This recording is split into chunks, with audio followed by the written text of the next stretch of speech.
अरे श्रीमती जी कुछ तो सस्ता लो, बचत करो। नहीं श्रीमान जी, सब बढ़िया लो, रहने दीजिए। इसमें क्या खास बात है? थोड़े में ज्यादा स्वाद, यही तो है इसकी खास बात। वाह मामा, क्या स्वाद है। अरे मेरे राजा, मैंने जो उतना समझा, एक बड़े नेता हुए देश में, मुस्लिम विषयों के बड़े जानकार भी थे, योग्य व्यक्ति थे, सिकंदर वक्त साहब, भारत के मंत्री भी रहे। उन्होंने एक बार हमसे कहा था, मैंने पूछा था वक्फ क्या है, तो उन्होंने कहा था गरीब मुसलमानों की बेवाओं और यतीम बच्चों की अमानत है वक्फ। क्या अमानत में तो खयानत कर रहे हो? क्यों भाई, अस्पताल क्यों नहीं बन सकता? अशोक जी के पास आऊं उससे पहले इस बात का उत्तर दे दूं। मेरे दोस्त हाजी नाजिम ने पूछा है कि मंदिरों के पास वो है संपत्ति, उस पे कितने स्कूल अस्पताल बन गए। गोरखपुर में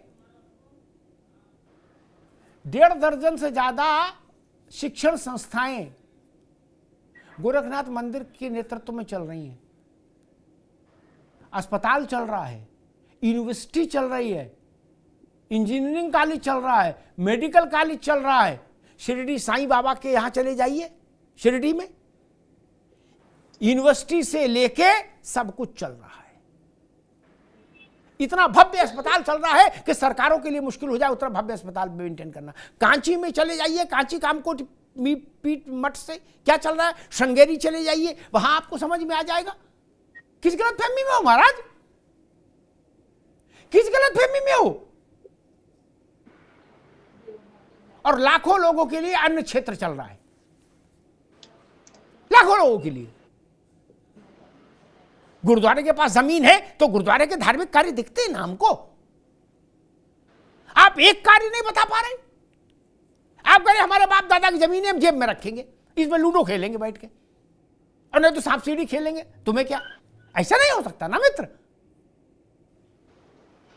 और इसमें तो सबसे बड़ा लोचा यही है कि जिनकी जमीन आप बता रहे हो वही पता लगा जमीन देने लायक ही नहीं थे, उनकी ही जमीन नहीं थी, उन्हीं के नाम पे पर्चा काट दिया।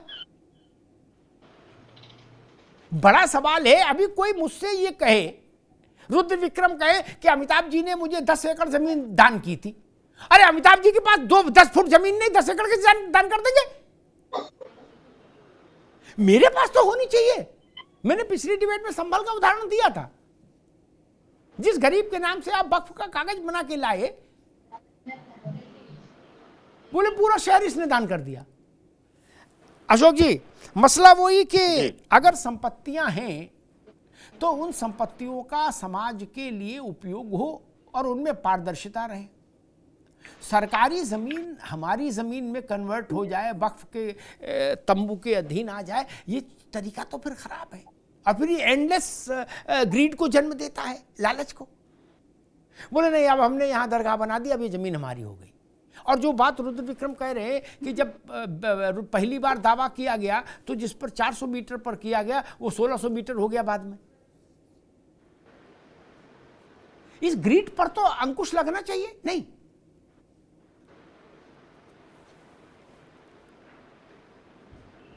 देखिए अमिताभ जी, जो आपने कहा, जो समस्याएं थी, जो भी इसमें समस्याएं थी, उसी समस्या को निदान के लेकर के जेपीसी का गठन हुआ था ना।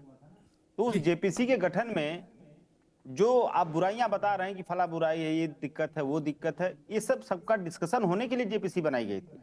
तो सरकार वहां पे जब जेपीसी बनाई थी तो ये सारी दिक्कतों को, जो रिकमेंडेशंस वहां पे 14 पास किए गए, उसमें जो आपने बताया समस्या, ये समस्या भी उसमें इंक्लूड होगी। तो बाकी जो हमारे विपक्ष की जो सांसद थे, जो विपक्ष के सांसद थे, वो उनको बैठाने का क्या औचित्य था? उनको क्या गुल्ली डंडा खेलने के लिए बैठा गया था वहां पे? नहीं, वो भी विद्वान लोग थे, वो भी रिकमेंडेशन, अपनी सुझाव, अमेंडमेंट्स दे रहे थे। तो उनके भी सुझाव अगर इसमें रहते तो आज विपक्ष उतना इसका विरोध नहीं करता, जो कि डेमोक्रेटिक होता वो मामला। आपने कहा कि जब से देश आजाद हुआ तब से ऐसे ही बहुमत से ही सारे फैसले होते आ रहे हैं, इसमें कोई आपने कोई ऐसा चीज तो नहीं बताया जो चीज गलत कोई कर दे। बात बिल्कुल 100% सही है। तो ये सारे जो दिक्कतें थी, इन्हीं दिक्कतों को सॉल्व करने के लिए जेपीसी बनाई गई थी। तो अगर सरकार की नीयत साफ रहती, सरकार की मंशा साफ रहती, तो विपक्ष के सांसदों का भी कुछ रिकमेंडेशन, कुछ सुझाव थे, कुछ अमेंडमेंट्स एक्सेप्ट करता, तो आज सभी लोग कहते हैं हाँ ठीक है, चलो सब ठीक है। लेकिन अच्छा, सरकार जानबूझ के अशोक भाई, कुछ ऐसा अच्छा चीज एक उसमें मुझे कर एक रही है उदाहरण बताओ ताकि अशोक भाई, विपक्ष एक के लोग उदाहरण बोले बताओ उसमें। एक उदाहरण बताओ हैं जिसमें विपक्ष ने सरकार के किसी फैसले को अच्छा बताया हो, एक उदाहरण बता दो। नहीं ना, एक बजट बता दो। देखिए जवाहरलाल जी के बजट से लेके आज तक के बजट में सब पार्टी आ गई, ठीक। मुझे बता दो कि उस मौजूदा उस समय की सरकार जो भी बजट लेके आई उसका विपक्ष ने स्वागत किया गया, हाँ क्या बजट आ गया है, दिल खुश हो गया, बोला कभी? तो नहीं बोला तो कैसे मान ले, इस पे बोल देते। अमिताभ जी देखिए, वक्फ को लेकर के बहुत सारे मतलब भ्रामक खबरें विभिन्न प्लेटफॉर्म से कुछ सरकार के लोग, कुछ सरकार के नेतागण, कुछ ऐसे लोग जो कि हर प्लेटफॉर्म से कुछ न कुछ भ्रामक चीजें फैलाते हैं समाज में, कि कहते हैं भूमाफिया है, कोई कहता है इसके खिलाफ आप किसी अदालत में नहीं जा सकते, जिस पे रुमाल रख दिया वो जमीन उसकी हो गई। ये सारी भ्रामक खबरें विभिन्न प्लेटफॉर्म से समाज के दिमाग में इम्प्लांट की जाती है ताकि लोगों को ये लगे कि हाँ वक्फ बोर्ड एक भूमाफिया गैंग है। लेकिन वास्तव में अच्छा, वक्फ बोर्ड, आपसे समाज से बात भी भी है, आप भी जानते हैं कि वक्फ बोर्ड एक सरकारी संस्था है। और अभी जो विक्रम जी जो राजनीतिक विश्लेषक जी हैं, इन्होंने बहुत सारी बातें कही। इन्होंने कहा कि सरकार में 10-10 साल तक, अरे भैया बीएचयू का मामला आप देख लीजिए, कितना दिन हुआ बीएचयू रेपिस्टों का, जो भाजपाई लोग पकड़े गए थे, जमानत चारों मिल गई। इतना लचर पैरवी, उसमें रिपोर्ट आई थी कि लचर पैरवी के कारण सबको जमानत हो गई। आप बृजभूषण शरण सिंह के खिलाफ 100 से ज्यादा मुकदमे हैं, आपने कभी प्रोग्रेस रिपोर्ट का डिस्कशन किया यहाँ पे? नहीं किया, क्योंकि वो भाजपाई हैं। तो देखिए अमिताभ जी, आपने भी कहा कि सरकार कोई मुकदमे नहीं वापस लेती है, सरकार को तो नियम है, तो नियम के तहत रिकमेंडेशन तो सरकार करती है। जो सरकार का मुखिया जब रिकमेंडेशन अपनी देता है कोर्ट को, तो कोर्ट को रिकमेंडेशन के हिसाब से चलना होता है। तो ये सारी चीजें इधर से पकड़िए, अशोक भाई, चाहे कान इधर घुमा के पकड़िए, ठीक, बात वही है, आपकी कान बात पकड़ना है।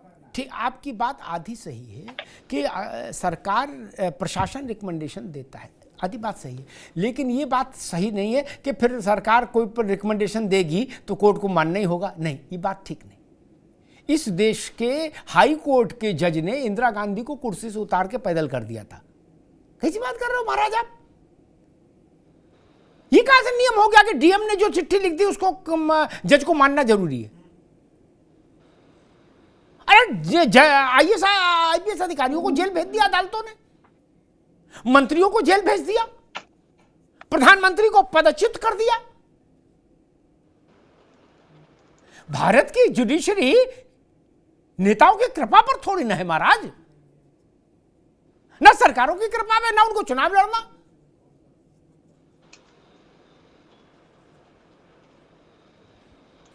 चंद्रचूड़ जी के इंटरव्यू देखिए अभी, जो उन्होंने सेवानिवृत्त होने के बाद दिए। उन्होंने सरकार के खिलाफ भी फैसले दिए। इलेक्टोरल बॉन्ड वाला फैसला उसी सुप्रीम कोर्ट ने दिया। इसलिए सरकार की बात अदालत माने ये जरूरी नहीं। सरकार की ठीक बात होगी तो मानी जाएगी, नहीं ठीक होगी तो बात खारिज कर दी जाएगी। रत्नाकर सिंह जी, मुझे लग रहा है विपक्ष का मूल बात यह है कि भाई को ले दे के सल्टा लेते, 10 अपने मान लेते, 5 उनके मान लेते। जेपीसी में गिव एंड टेक होता है ना, जिसे वो क्यों नहीं कर जी अमिताभ जी, देखिए अशोक भाई को बहुत दर्द है कि इनके सुझाव को माना नहीं गया। इनके पार्टी के जो सांसद थे या फिर जो अन्य विपक्ष के सांसद थे, उसको माना नहीं गया, ये मनमानी की गई। मेरा पूछना ये है या कहना ये है कि जब कोई भी सुझाव देश हित में रहेगा, जनहित में रहेगा, जनता की भलाई में रहेगा, तो बोर्ड उसको जरूर मानेगी, बोर्ड के अध्यक्ष जरूर उसकी बातों को सुनेंगी। लेकिन जब कोई सुझाव जब इनके वोटरों के हित में रहेगा, जब कोई सुझाव इनके पार्टी के हित में रहेगा, तो बोर्ड उसकी बात को बिल्कुल नहीं मानेगा। अब ये कह रहे हैं सुझाव की बात, अब भैया जो सच्चर कमेटी ने जो सुझाव दिए थे कांग्रेस पार्टी को वक्फ बोर्ड के लिए बदलाव करने के लिए, कांग्रेस पार्टी ने माना क्या? नहीं माना। अगर चाहते तो तभी बदलाव कर देते, क्योंकि सच्चर कमेटी ने कहा था कि बदलाव करना बहुत जरूरी है, क्योंकि अनियमितता बहुत ज्यादा हो रही है, लोगों की जमीनों पे अनाधिकृत रूप से कब्जा किया जा रहा है। सच्चर कमेटी ने कहा था ना ये बात, लेकिन सुझाव माना नहीं कांग्रेस ने। मानी होती तो ये नौबत नहीं आती।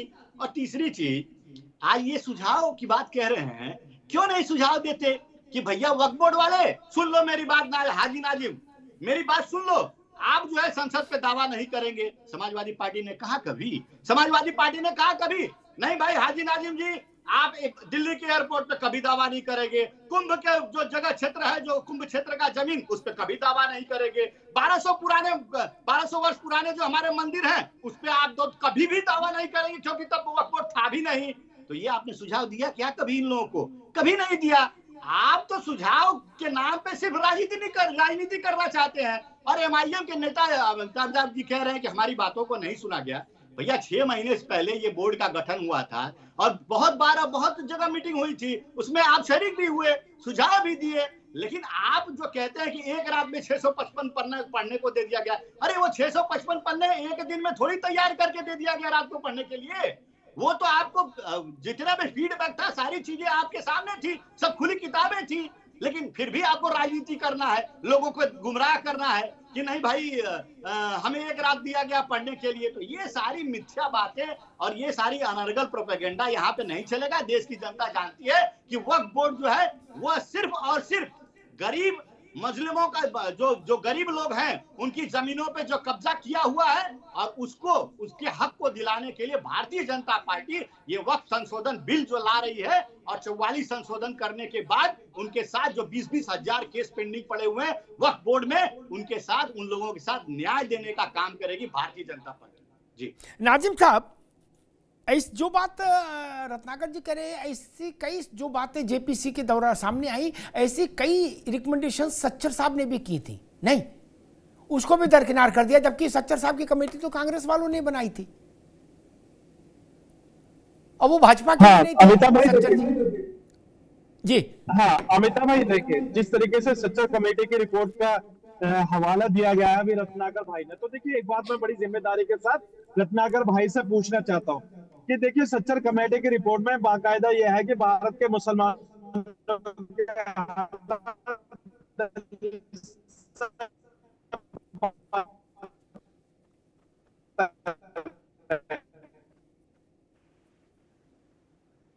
हाजी भाई आवाज दे रहे। रुद्र विक्रम सिंह, वही प्रश्न, ऐसे ही सुझाव, ऐसे तमाम सुझाव सच्चर साहब ने भी दिए थे। हाँ जी हाँ, एक सवाल हो रहा है मेरा कि आर्टिकल,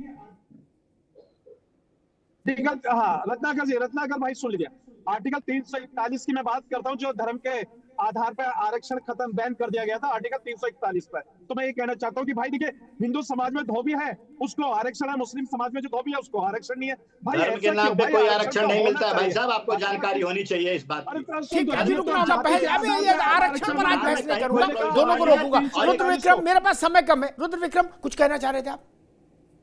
मैं एक कहना चाह रहा था कि सच्चर कमेटी की रिपोर्ट तो सब लोग जानते हैं, एक मैं बर्नी कमेटी भी बताता हूँ। एक बर्नी कमेटी की भी रिपोर्ट जो 1974 में इंदिरा गांधी की सरकार में फखरुद्दीन अली अहमद एक मिनिस्टर हुआ करते थे, उन्होंने एक बर्नी कमेटी बनाई, इसलिए बनाई कि जो दिल्ली की 123 प्रॉपर्टीज हैं वो उनको सौंप दी जाए।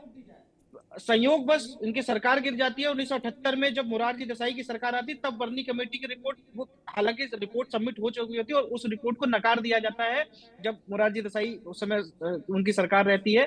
तो एक बर्नी कमेटी भी इसलिए बनाई दी जाती है। तो कमेटियां क्यों बनाई जाती है, जो अभी लोग जो विपक्ष और पक्ष की बात कर रहे थे, वो अपनी तरीके से आप बर्नी कमेटी का आपने इसलिए बनाया जिसने रिकमेंड किया कि 1 रुपया पर एकड़ पर एनम के हिसाब से ये सारी प्रॉपर्टीज वक्फ को दे दी जाए। और उस कमेटी की रिपोर्ट पहले मोरारजी देसाई की सरकार नकार देती है और जब राजीव गांधी सरकार में आती 1984 में, तो वो उसकी जो रिपोर्ट थी वो स्वीकार कर ली जाती है और ये सारी जमीनें 1 रुपया पर एकड़ पर एनम के हिसाब से दे दी। ठीक, तो अगर कमेटी की बात करते हैं, सारे कमेटी की रिपोर्ट की बात। ठीक है भाई।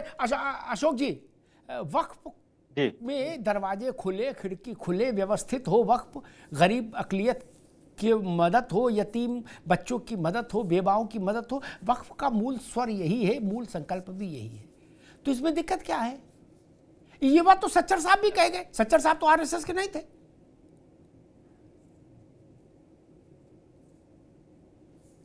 अमिताभ अशोक जी जी, देखिए, एक छोटी सी अगर टिप्पणी। गरीबों जी। की मुजरिमों की तो सबसे बड़ी दुश्मन सरकार है। आप देखिए, आज तक बैकलॉग की कोई भर्ती पूरी हुई? आज तक 69,000 शिक्षक भर्ती में जो पिछड़े दलितों का लूटा योगी सरकार ने, क्या वापस मिला? तो गरीबों मजलूमों की बात आप वक्फ बोर्ड के माध्यम से कर रहे हैं, लेकिन जो गरीब मजलूम हैं हिंदू समाज में, समाज के 85% लोग, उनकी सबसे बड़ा शोषण करने वाली योगी और मोदी की सरकारें कैसे वहां न्याय देने चलेगी? आप हिंदू की ठीक बात है। करते हैं, पहले हिंदू समाज को न्याय दे दो ना। ठीक है अशोक भाई, लोगों ठीक को। है। अभी रत्नाकर, बस ठीक है। 10 सेकंड और लूंगा अमिताभ जी। जी। रत्नाकर भाई ने कहा न्याय देने की हमारी नैसर्गिक प्रवृत्ति है, तो न्याय तो महाकुंभ में मारे गए लोगों की सूची कम से कम दे दो भैया। तो वो उनके जो मौत के जिम्मेदार लोगों को दंड दो ना। खाली जो दरोगा मिट्टी डाला खाने में, सस्पेंशन से काम चलेगा? उसके खिलाफ FIR करो, उसको जेल में डालो। जो कुंभ में जो हमारे श्रद्धालुओं की मौत के जिम्मेदार अधिकारी हैं, नेता हैं, या सरकार जो जिम्मेदार व्यक्ति हैं, उनको पेनलाइज करो, उनके खिलाफ मुकदमा करो, तब ना न्याय मिलेगा। जी। खाली मुंह में टीवी में बोलने से न्याय मिल जाएगा अमिताभ ठीक जी? है अशोक भाई। रत्नाकर जी लास्ट कमेंट, 1 मिनट सिर्फ लास्ट कमेंट। जी।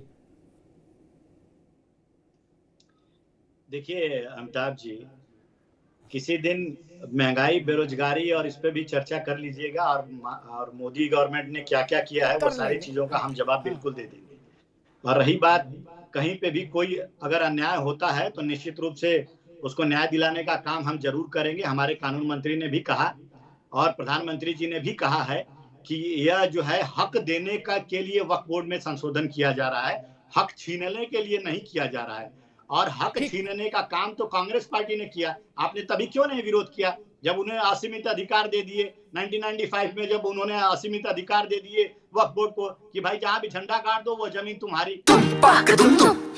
अरे श्रीमती जी, कुछ तो सस्ता लो, बचत करो। नहीं श्रीमान जी, सब बढ़िया लो, रहने दीजिए। इसमें क्या खास बात है? थोड़े में ज्यादा स्वाद, यही तो है इसकी खास बात। वाह मामा, क्या स्वाद है। अरे मेरे राजा, राजा